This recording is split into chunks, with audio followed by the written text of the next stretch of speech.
Assalamu alaikum all of you. Today we have another topic, that is dysthymic disorder. Now we are discussing about what is dysthymic disorder, its causes, symptoms and diagnosis with treatment. So firstly we discuss the what is dysthymic disorder. Dysthymic disorder जो है वो एक mood disorder है जो कि characterize करता है by are depression mood lasting long lasting. इसमें जो है वो 2 years की जो है अडल्ट ड्यूरेशन देखी जाती है और 1 year की ड्यूरेशन देखी जाती है इन एडोलिसेंस।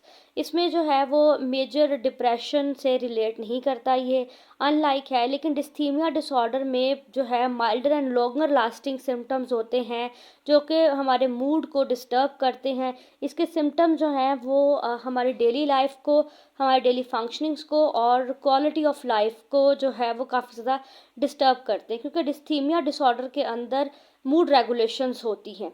इसके कॉजेज़ की तरफ आ जाएं अगर हम, तो इसमें मल्टी फैक्टर्स हैं जिसमें combinations of genetic, biological and environmental factors जो हैं वो अपना रोल प्ले करते हैं इसको कॉज करने में। एक फैमिली हिस्ट्री में अगर किसी को डिप्रेशन रिलेटेड प्रॉब्लम है तो उसको डिस्थीमिया डिसऑर्डर हो सकता है। और अगर ब्रेन रिलेटेड बात की जाए तो अगर इम्बैलेंस हो हमारे न्यूरोट्रांसमीटर्स में या सीरोटोनिन लेवल्स में कोई इशू आ रहा हो तो ये भी कंट्रीब्यूट क्रिएट करता है onset of the cause of dysthymia disorder. उसके साथ साथ अगर ट्रॉमेटिक सिचुएशन से कोई पर्सन गुजरा और उसमें लॉस ऑफ लव्ड वन या कोई सब्सटेंस यूज़ का इशू हो या फाइनेंशियल इश्यूज हों तो उस चीज़ की वजह से भी जो है वो डिस्थीमिया डिसऑर्डर कॉज हो सकता है। उसके बाद साइकोलॉजिकल फैक्टर्स आ जाते हैं। साइकोलॉजिकल फैक्टर्स में जो है अगर सेल्फ एस्टीम लो है या कोई हिस्ट्री ऑफ एंजाइटी है किसी पर्सन की उसकी लाइफ में तो ये चीज़ जो है डिस्थीमिया डिसऑर्डर को कॉज करने में उसके बाद आ जाते हैं जी डिस्थीमिया डिसऑर्डर के कॉजेज, सिम्टम्स। सिम्टम्स में जो है वो परसिस्टेंट फीलिंग है जिसके अंदर सबसे पहला सिम्टम आता है सैडनेस का और उसके बाद सिम्टम आता है जी एम्प्टीनेस का। अगर किसी पर्सन के मूड रेगुलेशन इश्यूज होंगे तो उसकी सैडनेस और उसकी एम्प्टीनेस जो है वो एक मेन रोल प्ले करती है और उसकी वजह से उसकी जो है एनर्जी भी लो होगी, पुअर कंसंट्रेशन होगी उसकी अपनी लाइफ के अंदर, अपने डिसीजंस प्रॉब्लम्स होंगे, फीलिंग और होपलेसनेस की फीलिंग्स आएंगी। वो पर्सन जो है वो बहुत ज़्यादा change of appetite, change of sleep pattern को जो है वो एक्सपीरियंस करेगा। और इन तमाम वजूहात और इन तमाम सिम्टम्स की वजह से उस पर्सन के अंदर डिसीजन मेकिंग प्रॉब्लम भी क्रिएट होगी जो कि ऑफ्टन काफ़ी ज़्यादा जो है उसके लिए एक लेस इंटेंस हो सकती है कि वो अब उसका जो इसके तमाम तर सिम्टम्स का जो मेन इफ़ेक्ट है वो उसकी जो इम्पैक्ट है वो उसकी डेली लाइफ के ऊपर पड़ेगा। क्योंकि जो पर्सन जिसका मूड लो होगा, जिसके अंदर सैडनेस एम्प्टीनेस की फीलिंग्स होंगी, एनर्जी लो होगी, वो कभी भी अपनी लाइफ को बेहतरीन तरीके से नहीं गुजार सकता।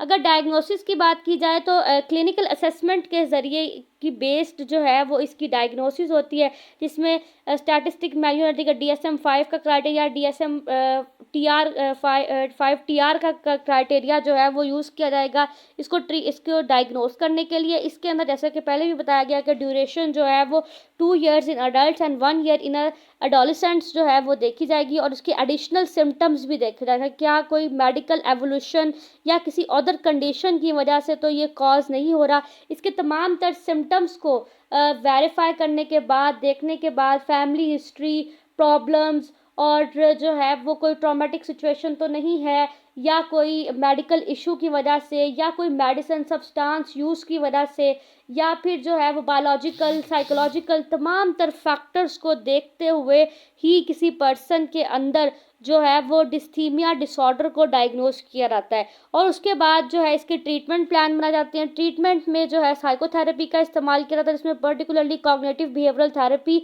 या उसकी टाइप्स जो कि इंटरपर्सनल थेरेपी या सोशल स्किल्स ट्रेनिंग ये दी जाती हैं और उसके साथ डिसीजन मेकिंग स्किल्स सिखाई जाती हैं और उसके साथ साथ जो है इसका कॉम्बिनेशन क्रिएट किया जाता है मेडिकेशन के साथ, जिसमें एंटी डिप्रेसेंट मेडिसिन, SRIs जो कि सेरोटोनिन लेवल को कंप्लीट करने के लिए मेडिकेशन इस्तेमाल की जाती है वो दी जाती है। सोशल स्किल्स सिखाने के साथ साथ लाइफ चेंजेस चेंज करने के तरीके सिखाए जाते हैं, रेगुलर एक्सरसाइज का कहा जाता है अपने सिम्टम्स को मैनेज करने के लिए।